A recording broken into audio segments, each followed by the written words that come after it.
Hello students, मैं विनीत कुमार पाठक अपने YouTube channel पाठक chemistry classes में आप सभी का एक बार पुनः स्वागत करता हूं। Today we will study about ideal solutions and non ideal solutions. First of all we should know what is ideal solution. Ideal solutions are those which obey Raoult's law over the entire range of concentration and temperature। ऐसे solution जो concentration और temperature के सभी range पर Raoult law को completely follow करते हैं, completely ओबे करते हैं, उनको हम आइडियल सॉल्यूशन कहते हैं। आइडियल सॉल्यूशन वो सॉल्यूशन है जो किसी भी टेम्परेचर और किसी भी कंसंट्रेशन पर राउल्ट्स के लॉ को कम्प्लीटली फॉलो करते हैं, अच्छी तरीके से उसको फॉलो करते हैं, उनको हम कहते हैं ideal solutions.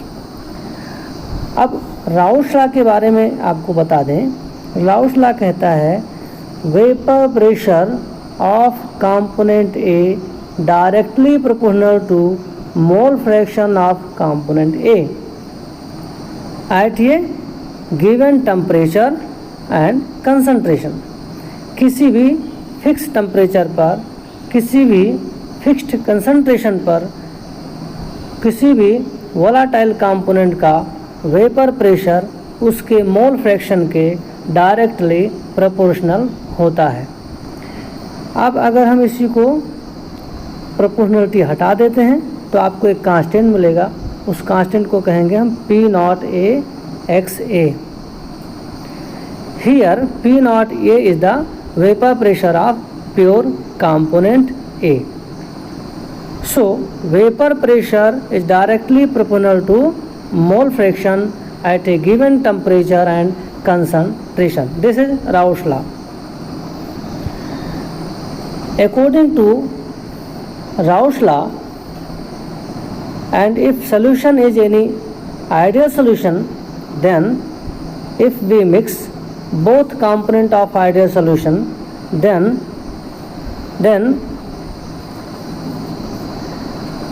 after mixing, the net change in the heat of the solution will be equal to 0। कहने का मतलब है, अगर हम कोई आइडियल सॉल्यूशन बनाते हैं और आइडियल सॉल्यूशन बनाने के लिए अगर हम दो कंपोनेंट को आपस में मिक्स करते हैं तो मिक्स करने के बाद, दोनों कंपोनेंट को मिक्स करने के बाद बनने वाले आइडियल सॉल्यूशन में हीट एनर्जी ना तो एब्जॉर्ब होती है और ना ही रिलीज होती है। इसीलिए हम कहते हैं ideal solution shows delta H mixing is equal to 0। For ideal solution, change in the enthalpy of mixing of component is equal to 0। किसी भी आइडियल सॉल्यूशन को बनाते समय जब उनके कंपोनेंट्स को आपस में मिक्स किया जाता है तो ना तो एनर्जी रिलीज होती है और ना ही एनर्जी एब्जॉर्ब होती है हीट के फॉर्म में। अतः हम कह सकते हैं कि एंथैल्पी ऑफ मिक्सिंग रिमेन्स 0, मतलब एंथैल्पी में कोई भी चेंज नहीं आता है, 0 चेंज आता है। आइडियल सॉल्यूशन के लिए सेकेंड पॉइंट बहुत इम्पॉर्टेंट है, वो ये है delta V mixing is equal to 0। सभी आइडियल सॉल्यूशन के लिए change of volume after mixing is equal to 0। इसका मतलब ये हुआ, अगर हम 10 ml कंपोनेंट A और 10 ml कंपोनेंट B को मिक्स करके कोई आइडियल सॉल्यूशन बनाते हैं तो आइडियल सॉल्यूशन जो बनेगा, उस आइडियल सॉल्यूशन का जो टोटल वॉल्यूम होगा वो 10 + 10 इज इक्वल टू 20 ml होगा।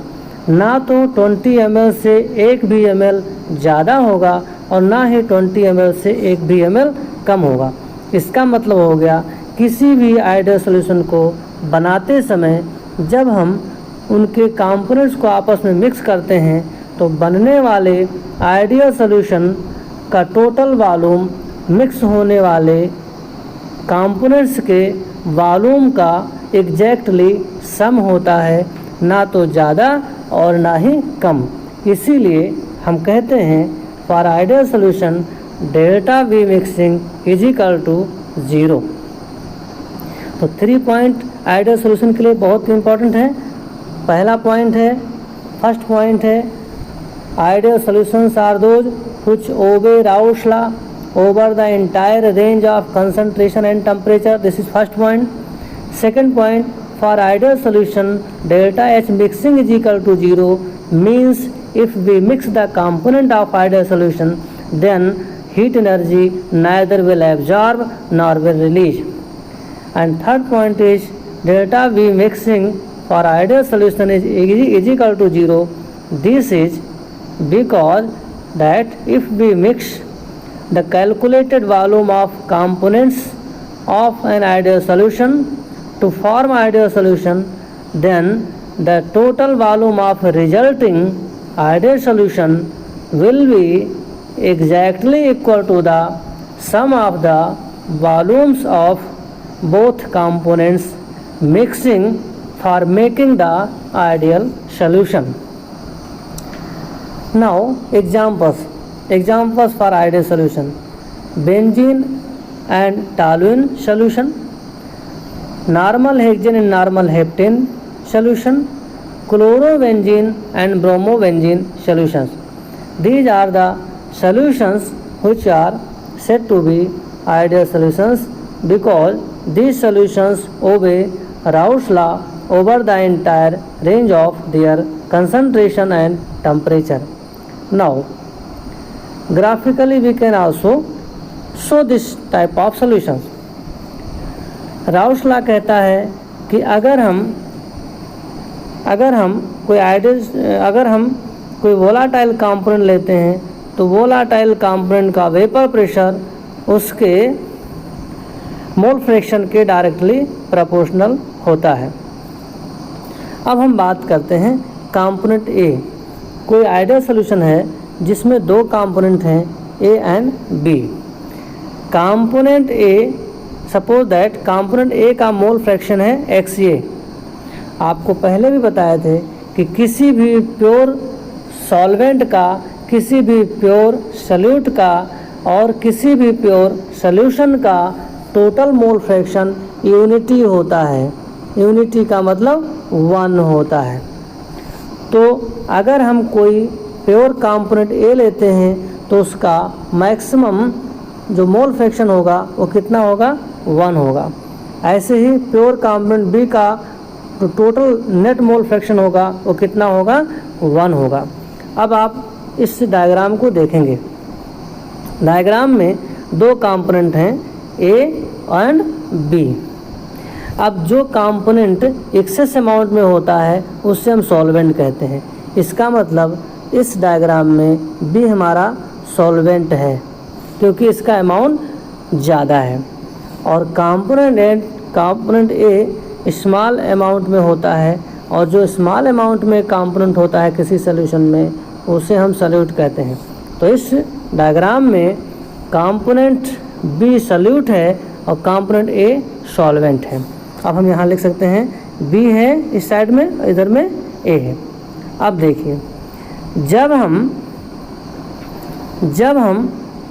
प्योर सॉल्वेंट लेते हैं तो उसका मोल फ्रैक्शन यूनिटी होगा XB = 1 होगा, और जब कोई प्योर सॉल्वेंट लेंगे उसका मोल फ्रैक्शन यूनिटी होगा, और मोल फ्रैक्शन अगर यूनिटी है तो उसका जो वेपर प्रेशर होगा वो मैक्सिमम होगा, जिससे हम कह सकते हैं P0B, that is the maximum vapour pressure of pure component B.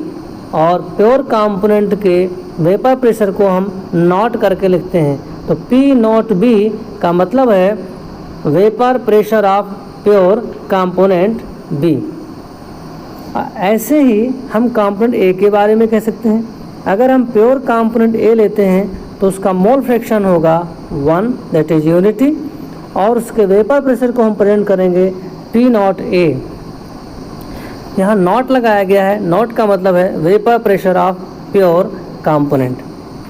अब इसी डायग्राम में थोड़ा हम चलते हैं। देखिए राउल्ट लॉ कहता है कि जैसे जैसे हम मोल फ्रैक्शन बढ़ाते जाएंगे वैसे वैसे वेपर प्रेशर बढ़ता चला जाएगा। Vapour pressure directly proportional to mole fraction, ये कह रहा है। अब आप देखिए जब हम कंपोनेंट ए और बी को आपस में मिक्स करके कोई आइडियल सॉल्यूशन बनाते हैं तो क्या होता है। इस साइड में हमारा सॉल्यूट है, इस साइड में सॉल्वेंट है। तो स्टार्टिंग में यहाँ पर केवल सॉल्यूट होता है, सॉल्वेंट नहीं होता है, इसलिए सॉल्वेंट का वेपर प्रेशर यहाँ पर if mole fraction of solvent B is equal to 0 then vapour pressure will be equal to 0। जैसे जैसे हम X B is equal to 0 से X B is equal to 1 की तरफ बढ़ते जाते हैं, इसका मोल फ्रैक्शन भी बढ़ता चला जाता है। और जब ओनली एक्स बी बचता है, ओनली सेकंड कंपोनेंट बचता है, तो ओनली सॉल्वेंट बचता है, तो उसका मोल फ्रैक्शन यूनिटी हो जाएगा और उसका जो वेपर प्रेशर होगा उसको हम लिखेंगे पी नॉट वी, क्योंकि राउल्ट लॉ कहता है P directly proportional to X। Similarly अगर हम इस इधर में देखेंगे तो कंपोनेंट ए का मोल फ्रैक्शन 0 है और यहाँ पर कंपोनेंट ए का मोल फ्रैक्शन यूनिटी है, मीन्स यहाँ पर प्योर है और यहाँ पर नील है। तो जब मोल फ्रैक्शन 0 होगा तो कंपोनेंट ए का वेपर प्रेशर भी 0 होगा, जो यहाँ लगाएंगे।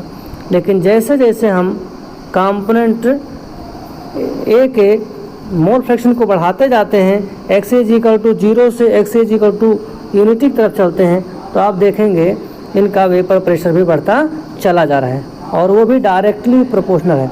P directly proportional to X के फार्मूले के अकॉर्डिंग हो रहा है।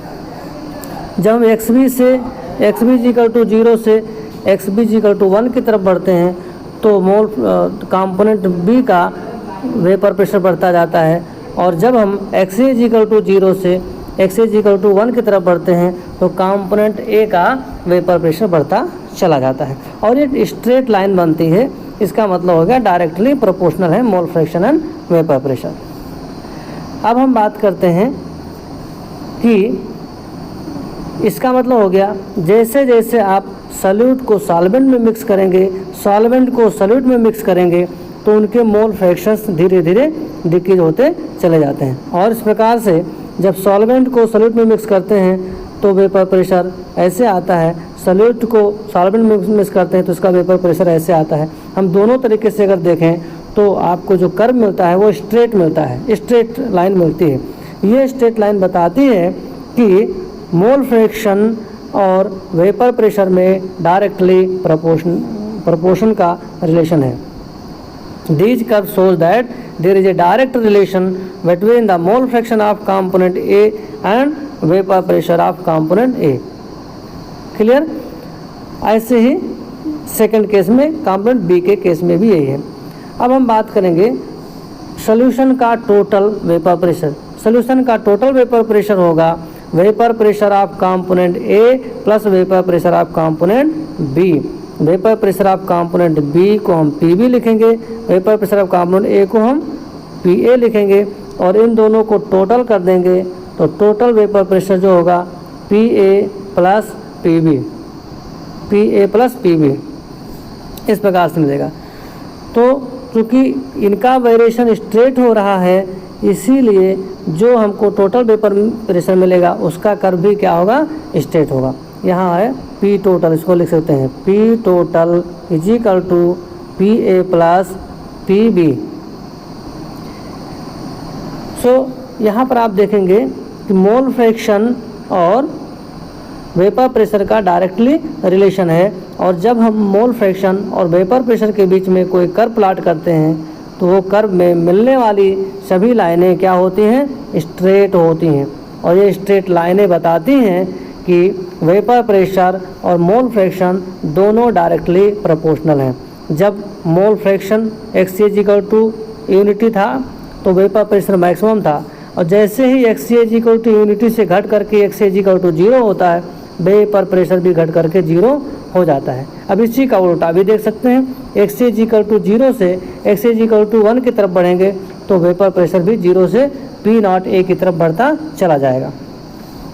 सेम फॉर कंपोनेंट बी, ऐसे ही कंपोनेंट बी के लिए भी कह सकते हैं कि कंपोनेंट बी का जब मोल फ्रैक्शन मैक्सिमम होता है तो उसका वेपर प्रेशर भी मैक्सिमम होता है। और जैसे जैसे component B is equal to X B is equal to 1 से X B is equal to 0 की तरफ बढ़ते हैं, इसका वेपर प्रेशर भी क्या होता है, घटता चला जाता है, ये भी 0 पर आ जाता है। और इस डायग्राम से ये बात क्लियर है कि जो आइडियल सॉल्यूशंस होते हैं उन आइडियल सॉल्यूशंस के कंपोनेंट्स का मोल फ्रैक्शन उनके वेपर प्रेशर के डायरेक्टली प्रोपोर्शनल होता है। किसी भी आइडियल सॉल्यूशंस के कंपोनेंट का मोल फ्रैक्शन उनके वेपर प्रेशर के डायरेक्टली प्रोपोर्शनल होता है। That's why this definition is correctly followed by ideal solution. Obey those solutions which obey Raoult's law over entire range of concentration. This is about ideal solution. Next non-ideal solution. Non-ideal solutions. Non-ideal solutions are those solutions which not obey Raoult's law over the entire range of concentration and temperature. किसी particular concentration और particular temperature पर अगर हम किसी non ideal solutions की बात करें तो non ideal solutions Raoult's law को कंप्लीटली परफेक्टली ओबे नहीं करते हैं। इसलिए हम कह सकते हैं for non ideal solution P is not directly proportional to x, मतलब vapour pressure is not directly proportional to its mole fraction. ऐसी को ऐसे लिखते हो for component A P A जी टू क्या होना चाहिए, P naught A into X होना चाहिए, एक्स ये होना चाहिए। लेकिन यहाँ पर क्या है, P naught A is not equal to P naught A into X A, ये ठीक नहीं है, आप ऐसे लिखना होगा। Non ideal solutions are those solutions which not obey Raoult's law. It means PA not equal to P naught A into XA, ये होगा। Now we have already discussed that for ideal solution delta H mixing is equal to 0। हमने पढ़ा कि delta H mixing ideal solution के लिए 0 होता है, लेकिन यहाँ पर इस नॉन आइडियल सॉल्यूशन के लिए delta H mixing is not equal to 0। Delta H mixing यहाँ पर इक्वल टू 0 नहीं होता, नॉट इक्वल टू 0। इसका मतलब हो गया अगर हम कोई नॉन आइडियल सॉल्यूशन बनाना चाहते हैं और उसके लिए अगर हम नॉन आइडियल सॉल्यूशन के कंपोनेंट्स को आपस में मिक्स करते हैं तो मिक्स करते समय जब हमको नॉन आइडियल सॉल्यूशन बनता है तो बनने वाले नॉन आइडियल सॉल्यूशन का टेम्परेचर या तो मिक्सिंग कंपोनेंट से ज़्यादा होगा या फिर मिक्सिंग कंपोनेंट से कम होगा। इसका मतलब जब हम किसी नॉन आइडियल सॉल्यूशन को बनाने के लिए उनके कंपोनेंट्स को आपस में मिक्स करते हैं तो या तो certain amount of heat energy release होती है और या फिर certain amount of heat energy absorb होती है। इस वजह से delta H mixing is not equal to 0। यही वजह है कि डेल्टा H मिक्सिंग 0 के बराबर नहीं होता है। Again delta V mixing is also not equal to 0 for non-ideal solution. Delta V mixing is not equal to 0 for non-ideal solution.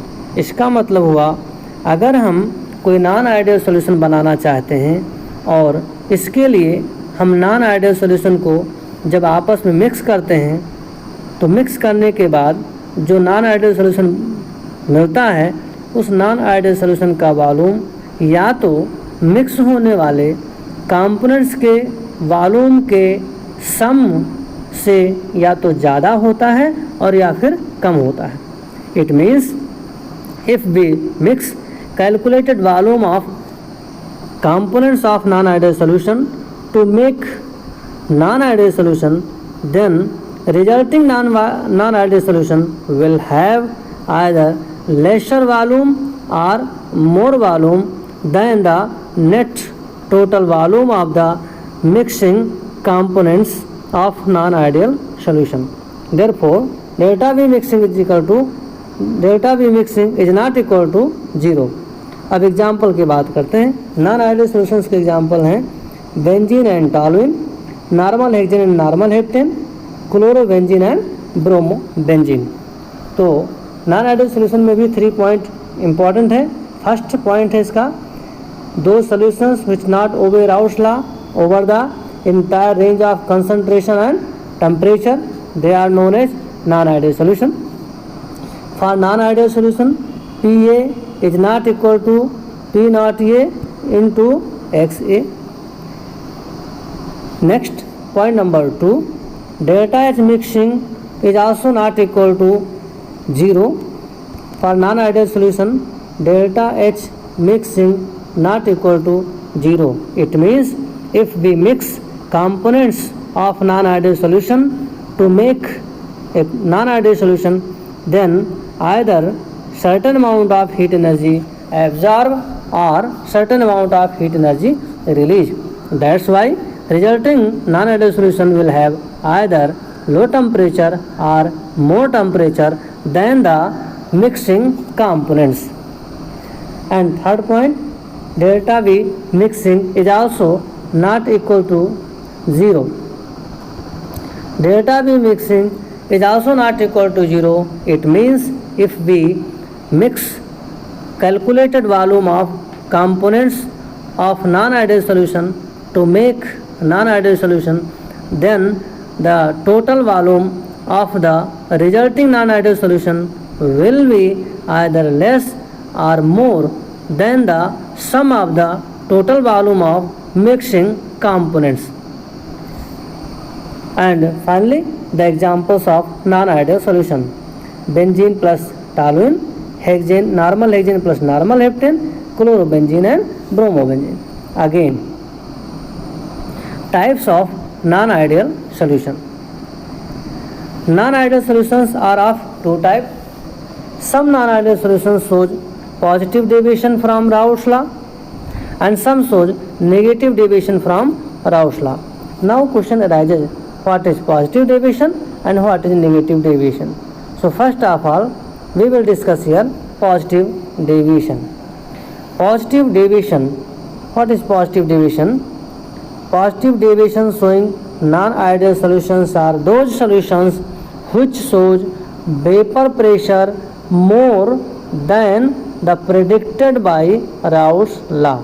ऐसे नॉन आइडियल सॉल्यूशन जो राउल्ट लॉ के द्वारा प्रेडिक्टेड वेपर प्रेशर से ज़्यादा वेपर प्रेशर शो करते हैं, ज़्यादा vapour pressure बनाते हैं। राउल्ट लॉ जितनी भविष्यवाणी करता है कि इस सॉल्यूशन का वेपर प्रेशर इतना होना चाहिए, ये नॉन आइडियल सॉल्यूशन उस भविष्यवाणी से ज़्यादा वेपर प्रेशर प्रोड्यूस कर देते हैं। इस वजह से हम ऐसे सॉल्यूशन को positive deviation showing non ideal solution कहते हैं। Simple definition is those non-ideal solution which shows vapor pressure greater than expected by Raoult's law। ऐसे नॉन आइडियल सॉल्यूशन जिनका वेपर प्रेशर राउल्ट लॉ के द्वारा एक्सपेक्टेड प्रेडिक्टेड वैल्यू से ज़्यादा होता है, उनको हम कहते हैं positive deviation showing non ideal solution. अब क्वेश्चन ये उठता है, रीज़न क्या है, क्यों ये सॉल्यूशन ज़्यादा वेपर प्रेशर प्रोड्यूस करते हैं? तो आपको बता दें, किसी भी लिक्विड का वेपर प्रेशर इस बात पर डिपेंड करता है कि उस लिक्विड के बीच का फोर्स ऑफ अट्रैक्शन कैसा है। अगर किसी लिक्विड के पार्टिकल्स के बीच का फोर्स ऑफ अट्रैक्शन वीक है तो ऐसे लिक्विड पार्टिकल में एस्केपिंग टेंडेंसी ज़्यादा होती है। Those liquids in which intermolecular forces of attraction are weak, they have more tendency to escape out in the form of gas. And if they have ability of escaping, then they will produce more vapors, and more vapors will create more vapor pressure. इसका मतलब हो गया non ideal solution जो positive deviation show करते हैं वो ऐसे non ideal solution होते हैं जिनके पार्टिकल्स के बीच, जिनके सल्यूट और सॉल्वेंट के बीच फोर्सेस ऑफ अट्रैक्शन वीक होते हैं, बहुत वीक होते हैं।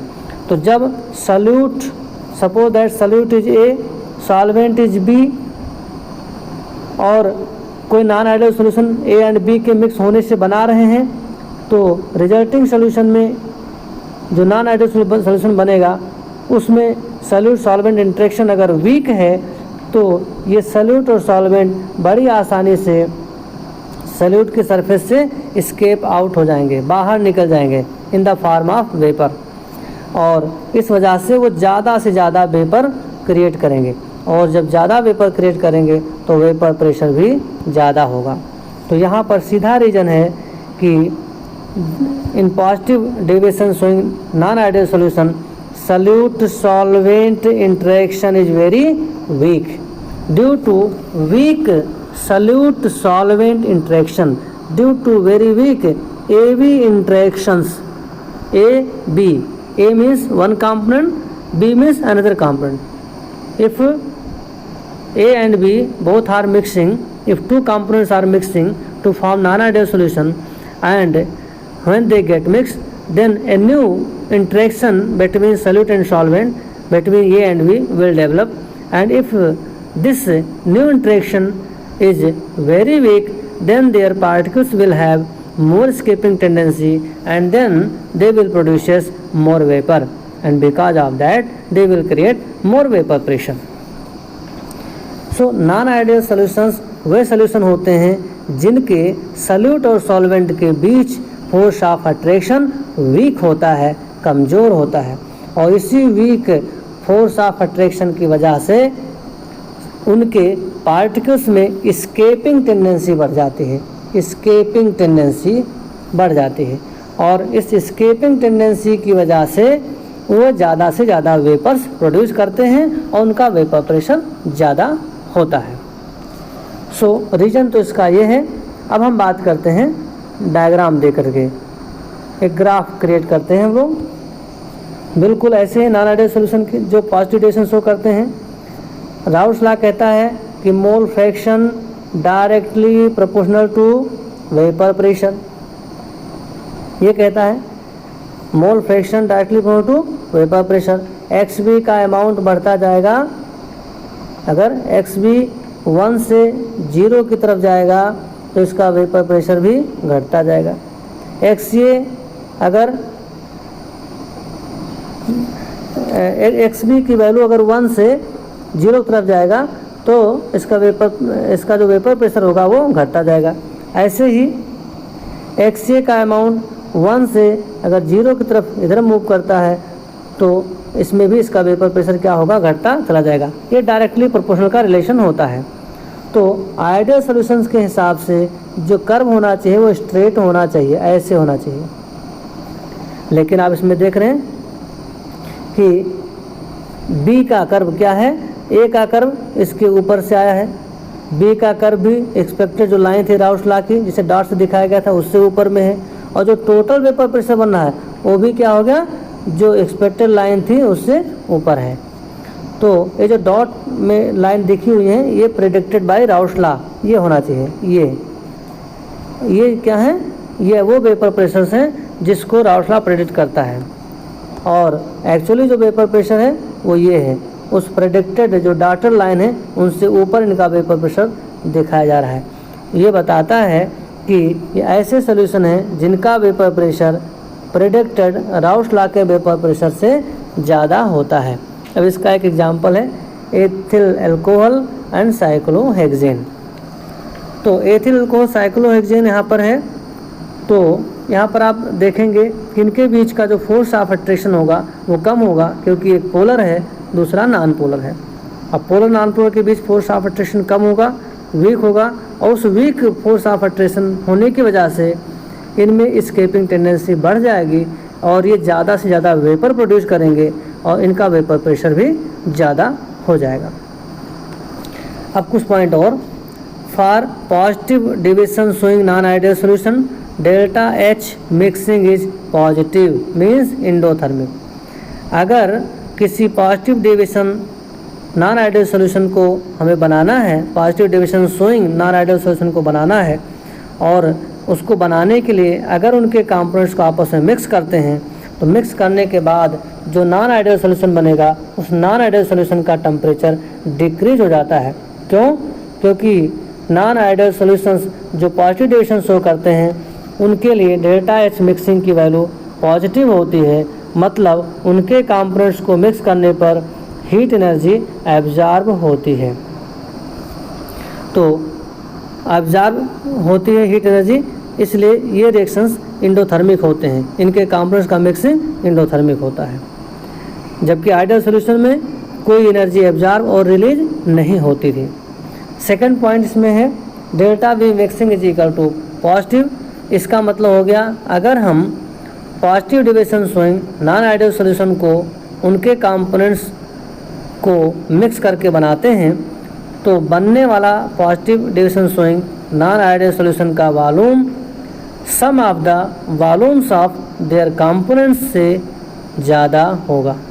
अगर हम 10 ml कंपोनेंट ए लेते हैं और 10 ml कंपोनेंट बी लेते हैं, इनको मिक्स करके positive deviation showing non ideal solution बनाते हैं तो उस नॉन आइडियल सॉल्यूशंस का जो वॉल्यूम होगा वो 10 + 10 20 नहीं होगा, बल्कि 20 से ज़्यादा होगा, 21, 22, 23 इस टाइप का कुछ होगा। मतलब कुछ ना कुछ वॉल्यूम में इंक्रीजमेंट हो जाएगा। तो इसीलिए डेल्टा वी मिक्सिंग क्या होता है इनके लिए जीरो नहीं, डेल्टा वी मिक्सिंग जीरो नहीं होता, बल्कि ये पॉजिटिव होता है। अब हम बात करेंगे नेगेटिव डेविएशन का। Negative deviation, negative deviation showing non-ideal solutions are those which produces less vapor than predicted by Rouse law. ये ऐसे सॉल्यूशन हैं जो राउस लॉ के द्वारा प्रेडिक्टेड वेपर प्रेशर से कम वेपर प्रेशर प्रोड्यूस करते हैं। अब वेपर प्रेशर डिपेंड करता है किस पर? फोर्स ऑफ अट्रैक्शन पर। अगर forces of attraction between the particles less होंगे तो वेपर प्रेशर ज़्यादा होगा, क्योंकि उनकी एस्केपिंग टेंडेंसी ज़्यादा होगी। और अगर अगर फोर्स ऑफ अट्रैक्शन ज़्यादा होगा तो उनके वेपर प्रेशर कम हो जाएंगे, क्योंकि फोर्स ऑफ अट्रैक्शन अगर पार्टिकल्स के बीच स्ट्रांग है तो ऐसे पार्टिकल में एस्केपिंग टेंडेंसी कम हो जाती है। इनके पार्टिकल्स एस्केप नहीं हो पाते, एस्केप होकर के वेपर नहीं बना पाते आसानी से, और इस वजह से इनसे वेपर कम बनता है, और यही वजह है इनका वेपर प्रेशर भी कम होता है। और इनका vapour pressure predicted Rouse law के वेपर प्रेशर से भी कम हो जाता है, और तब हम कहते हैं non ideal solution is showing negative deviation. अब हम बात कर लेते हैं, इसका रीजन आपको बता दिए। डेफिनेशन इसका क्या है? डेफिनेशन है those non ideal solutions which shows vapour pressure less than predicted by Raoult's law are called negative deviation showing non-ideal solution। इसका रीजन क्या है? इसका रीजन है force of attraction. In this case solute solvent interaction is stronger than solute interaction and solvent interaction। ये ऐसे solution होते हैं जिनमें सॉल्यूट और सॉल्वेंट को मिक्स करने के बाद जो सॉल्यूट सॉल्वेंट का नया फोर्स ऑफ अट्रैक्शन बनता है, ये न्यू इंटरेक्शन जो होता है वो सॉल्यूट और सॉल्वेंट इंटरेक्शन के कंपैरिजन में स्ट्रांग होता है। और solute solvent force of attraction strong होने की वजह से इनमें एस्केपिंग टेंडेंसी नहीं होती, इनमें लिक्विड से गैस स्टेट में कन्वर्ट होने की टेंडेंसी इनकी कम हो जाती है और इस वजह से ये कम वेपर बनाते हैं और इनका वेपर प्रेशर राउस लॉ के द्वारा प्रेडिक्टेड वेपर प्रेशर की कंपैरिजन में कम हो जाता है और हम कहते हैं ये non ideal solution negative deviation show कर रहा है। अब negative deviation showing non ideal solution के लिए कुछ बातें और ज़रूरी हैं। पहला point, delta is mixing is negative for negative deviation showing non ideal solution. ऐसे नॉन आइडियल सॉल्यूशन जो नेगेटिव डेविएशन शो करते हैं उनके लिए डेल्टा एच मिक्सिंग की वैल्यू नेगेटिव होती है। इसका मतलब हुआ अगर हम किसी नॉन आइडियल सॉल्यूशन को बनाने के लिए उनके कंपोनेंट्स को आपस में जब हम मिक्स करते हैं और मिक्स होने के बाद रिजल्टिंग नॉन आइडियल सॉल्यूशन का टेम्परेचर बढ़ जाता है, मतलब अगर एक्सोथर्मिक प्रोसेस होती है, हीट एनर्जी अगर रिलीज होती है कंपोनेंट्स को आपस में मिक्स करने पर, तो हम कहते हैं delta H mixing is equal to negative. If we mix the components of non ideal solution and then if there is a release of heat energy and increase the temperature of resulting non-ideal solution, then for such type of solution delta H mixing is said to be negative। तब इसको हम delta H mixing is equal to negative कहते हैं। Now for negative deviation showing non-ideal solution delta B mixing is negative। It means what? It means if we mix the calculated volume of components A and calculated volume of component B to make non-ideal solution, then resulting solution will not have exactly 10 plus 10 20 ml volume, but it will have less than 20 ml volume। It means if we mix the components of non-ideal solution to make non-ideal solution with negative deviation, then resulting non-ideal solution will have volume less than the sum of volumes of mixing components of non-ideal solution। That's why delta V mixing is equal to delta V mixing is less than 0, that is negative। Now some more thing I would like to discuss with you। कुछ और बातें जो बहुत important हैं उनको हम summarise करना चाहेंगे। पहले तो हम बात करेंगे आइडियल सॉल्यूशन की। आइडियल सॉल्यूशन के बारे में आपको 2-3 चीज़ें फिर से जानना होगा। पहला पॉइंट ना आइडियल सॉल्यूशन के बारे में, ideal solutions are those which follow Raoult's law. ऐसे सॉल्यूशन जो राउस लॉ को फॉलो करते हैं over the entire range of their concentration and temperature. First point. Second point जाना जरूरी है, for ideal solutions delta H mixing is equal to 0। Third point delta V mixing is equal to 0। और एक point और जाना जरूरी है ideal solution के बारे में, वो ये है कि फॉर आइडियल सॉल्यूशन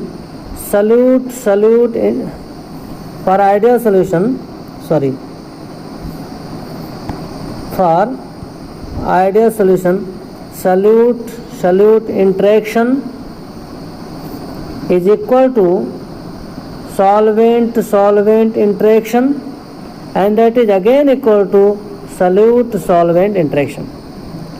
इसका मतलब हो गया कि आइडियल सॉल्यूशन में सभी कंपोनेंट्स के बीच का फोर्स ऑफ अट्रैक्शन और उनकी मिक्स होने के बाद बनने वाले सॉल्यूशन में सॉल्यूट सॉल्वेंट के बीच लगने वाला फोर्स ऑफ अट्रैक्शन हमेशा इक्वल होता है, बराबर होता है। इसलिए एस्केपिंग टेंडेंसी पर कोई प्रभाव नहीं पड़ता। वेपर फॉर्मेशन एक निश्चित दर से होती है और यही वजह है कि वेपर प्रेशर मोल फ्रैक्शन बढ़ने के साथ साथ बढ़ती रहती है। अब कुछ बातें और कर लेंगे हम नॉन आइडियल सॉल्यूशन के बारे में। तो नॉन आइडियल सॉल्यूशन आर दो solutions which not obey Raoult's law over the entire range of their concentration and temperature। पहला पॉइंट। दूसरा पॉइंट है non ideal solution shows 2 type of deviations. एक को हम कहते हैं पॉजिटिव डेविएशन और दूसरे को कहते हैं हम नेगेटिव डेविएशन।